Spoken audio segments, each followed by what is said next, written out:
और इसमें आपकी मदद कर सकती है रिवर्स साइकोलॉजी। रिवर्स साइकोलॉजी ऐसी पावरफुल चीज है जिसका इस्तेमाल दुनिया के कुछ सबसे पावरफुल लोग, बड़े बड़े ब्रांड्स, कंपनीज, पॉलिटिशियंस और मोस्ट इन्फ्लुएंशियल पीपल करते हैं। रिवर्स साइकोलॉजी में आप डायरेक्टली अपनी बात मनवाने के बजाय इनडायरेक्टली दूसरे पर्सन के डिसीजंस को इन्फ्लुएंस करने की कोशिश करते हो और एंड में रिजल्ट वही होता है जैसा आप चाहते थे। तो दोस्तों, आज हम आपके साथ ऐसी 7 साइकोलॉजिकल ट्रिक्स शेयर करेंगे जिसका यूज करके आप अपनी फैमिली, फ्रेंड्स, वर्क स्पेस और ऑलमोस्ट सभी लोगों में अपनी वैल्यू बढ़ा सकते हो और जिससे लोग आपकी बात मानने और आपकी वैल्यू प्लस रिस्पेक्ट करने के लिए मजबूर हो जाएंगे। इसका फर्स्ट रूल ये कहता है, नंबर 1, आप चाहे कितने भी इंटरेस्टेड हो लेकिन फिर भी ऐसा दिखाने की कोशिश करो कि आप बिल्कुल भी इंटरेस्टेड नहीं हो।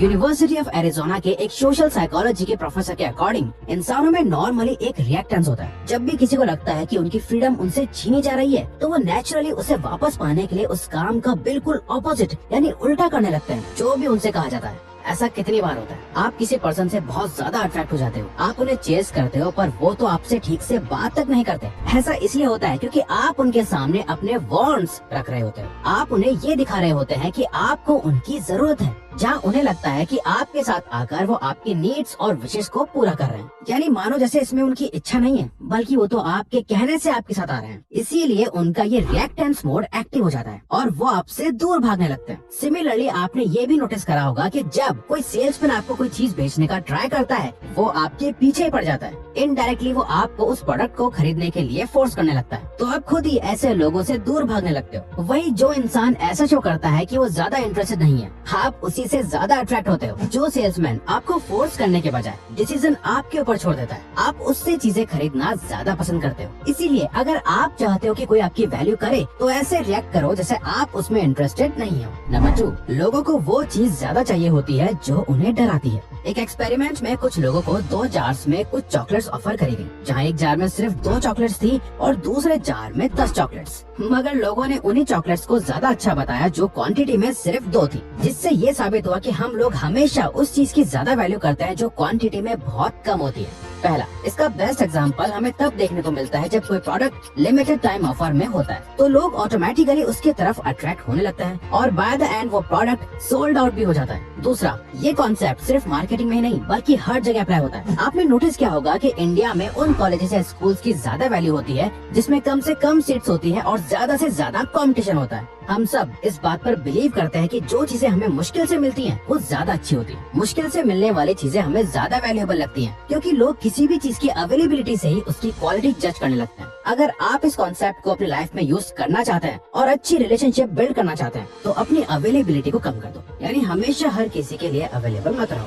ताकि उनकी स्कैरसिटी की वजह से आपकी वैल्यू बढ़े। क्योंकि जब आप किसी के लिए अपनी अवेलेबिलिटी को बहुत ज्यादा बढ़ा देते हो तो लोग आपको वो वैल्यू नहीं देते जो आप एक्चुअल में डिजर्व करते हो। नंबर 3, गिव एंड टेक का रूल। रेस्टोरेंट्स में कई सारी स्टडीज कंडक्ट करी गई थी जहां आपने भी ये नोटिस करा होगा कि जब भी आप किसी रेस्टोरेंट जाते हो और जब वेटर बिल लेके आता है तो बिल के साथ कुछ कॉम्प्लीमेंट्री स्पेशल चीज, स्वीट्स एक्सेट्रा लेके आता है। वो कोई ऐसी चीज होती है जो आपके लिए फ्री है, जैसे कभी आपको मीठे में कुछ फ्री दिया या नॉर्मली जहाँ आपको बिल के साथ फ्री में सॉफ्ट देते हैं। इस स्टडी के अकॉर्डिंग जो वेटर अपने कस्टमर्स को एट द एंड एक मिंट ऑफर करते हैं उससे उनके टिप में 3% इंक्रीज हो जाता है। बट अगर वो 1 मिनट की जगह 2 मिनट देते हैं तो उनकी टिप डबल होकर 6% नहीं होती बल्कि 14% बढ़ जाती है। जहाँ इस रिसर्च में ये भी देखा कि जब वेटर 1 मिनट देने के बाद वापस आकर एक और मिनट देता है और उन्हें प्रेज करता है या ऐसा कुछ कहता है, for you nice people, here is an extra minute for you, इससे देखा गया कि उनके टिप में सबसे ज्यादा इंक्रीज हुआ जो नंबर 23% तक बढ़ चुका था।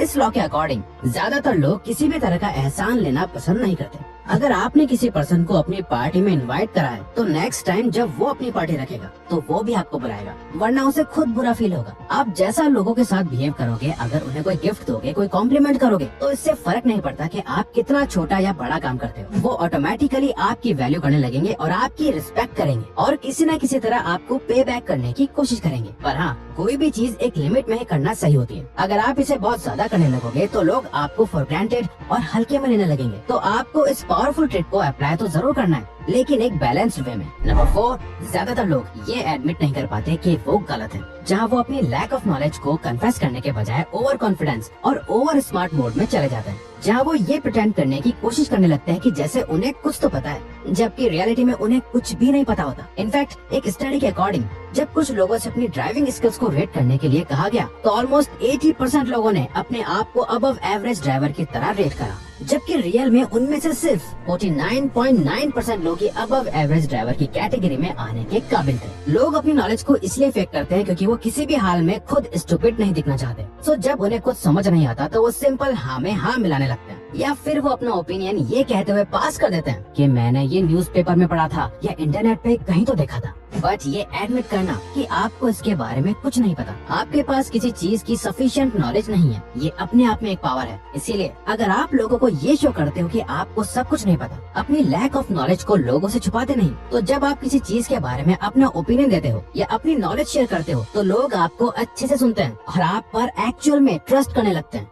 नंबर 5, लोग अपनी पिछली कमिटमेंट्स के साथ कंसिस्टेंट रहना पसंद करते हैं। हम सबके डिसीजंस हमारे पास्ट एक्सपीरियंसेस और नॉलेज पर बेस्ड होते हैं। हमने जो भी पास्ट में करा है या सोचा है, हम उसी के अकॉर्डिंग एक्ट करते हैं। हम चाहते हैं कि हमारी लाइफ हमारे पास्ट से कंसिस्टेंट रहे, जिसका कई बार बुरा असर भी होता है, और फिर आप सेम मिस्टेक बार बार करने लगते हैं। अगर कोई आपसे एक छोटा टास्क करवा सकता है, तो इसके हाई चांसेस हैं कि जब वो आपसे थोड़ा बड़ा टास्क करने की डिमांड करेगा, तो आप उससे ना नहीं बोल पाएंगे। ये बेसिक ह्यूमन नेचर होता है, आप भी इसका यूज कर सकते हो। अगर कोई एक कमिटमेंट कर देता है, तो वो सबकॉन्शियसली उस डिसीजन को सही साबित करने में लग जाता है, और उस टाइम वो सही है या गलत ज्यादा जल्दी डिसाइड नहीं कर पाता, क्योंकि वो अपनी कमिटमेंट से कंसिस्टेंट रहना चाहता है। एग्जाम्पल, जो लोग अपने वेट लॉस करने पर काम करते हैं, उन्हें अक्सर ये कहा जाता है कि अपने वेट को हर वीक ट्रैक करते रहो, क्योंकि ये उन्हें फील कराता रहता है कि वो अपनी कमिटमेंट को कितना कंसिस्टेंटली फॉलो कर रहे हैं। नंबर 6, लोग जो सोशल प्रूफ चाहते हैं आपको, वो उन्हें देना चाहिए। सोशल प्रूफ में हम देखते हैं कि लोग कैसे एक दूसरे को देखकर उन्हें फॉलो करने लग जाते हैं। इसे हर्ड बिहेवियर कहा जाता है। जब हम बहुत सारे लोगों को कुछ करते हुए देखते हैं, तो चांसेस ज्यादा होते हैं कि हम बिना सोचे समझे उन्हें फॉलो करने लग जाते हैं। इसमें हम पीयर प्रेशर को भी देखते हैं, जिसमें हमारे आसपास के लोग हमें उस काम को करने के लिए मोटिवेट करते हैं। ये एक तरह का सोशल प्रेशर है, जिसमें हमें ये फील होता है कि अगर सब लोग ये काम कर रहे हैं तो ये सही होगा। फॉर एग्जाम्पल, अगर आप ऑनलाइन एक प्रोडक्ट परचेज कर रहे हो, तो क्या आप उस प्रोडक्ट को चूज करोगे जिसपे एक रिव्यू है और 5 स्टार की रेटिंग है, या उसको जिसपे 5000 रिव्यूज है और 4.5 की रेटिंग है? ज्यादातर लोग उसे ही खरीदेंगे जिसे ऑलरेडी बहुत लोगों ने यूज कर रखा है। कई बार आपने नोटिस करा ही होगा कि टीवी शोज में फेक लाफ्टर को ऐड करा जाता है, लेकिन बहुत लोगों को ये पसंद नहीं आता। पर स्टडीज ने ये शो करा है कि लाफ्टर ट्रैक के यूज से लोग उस शो को फनी शो की रेटिंग देते हैं। जैसे कि फ्रेंड शो को आप देखें, तो स्टार्टिंग में लाफ्टर ट्रैक आपको इरिटेट कर सकता है, बट धीरे धीरे उस ट्रैक की वजह से वो शो आपको फनी लगने लगता है। Number 7, everybody loves challenges. Imagine करिए, एक माँ अपने बच्चे को ग्रीन वेजिटेबल्स खाने के लिए देती है, और बाकी बच्चों की तरह वो बच्चा भी खाना खाने से मना कर देता है, जिसपे उसकी माँ कहती है, अगर तुम ये खाना फिनिश कर दोगे तो तुम्हें उसके बाद आइसक्रीम खाने को मिलेगी, पर मुझे नहीं लगता कि तुम अपना खाना फिनिश कर पाओगे। जिसे सुनने के बाद उस बच्चे में भी रिएक्टेंस एक्टिव हो जाता है, और वो इसे एक चैलेंज मानकर अपना खाना फिनिश भी कर देता है। कई सारे हाईली वैल्यूएबल लोग इस ट्रिक का यूज करते हैं, जैसे fitness trainers, teachers etcetera. Personal trainers अपने एथलीट्स की परफॉर्मेंस को इंक्रीज करने के लिए इस ट्रिक का यूज करके उन्हें मोटिवेट करते हैं, जहां वो बोलते हैं कि अगर तुम ये रेस जीतना चाहते हो तो तुम्हें हर दिन ट्रेनिंग करनी होगी, बट मुझे नहीं लगता कि तुम्हारे अंदर इतना सेल्फ डिसिप्लिन है कि तुम हर दिन ट्रेनिंग कर पाओ। ये सुनकर हर कोई सामने वाले को गलत प्रूव करने की कोशिश में खुद की लिमिट्स को पुश करने लगेगा, और उस पर्सन की वैल्यू करने लगेगा जिसने उसके लिमिट्स को पुश करने में उसकी हेल्प करी।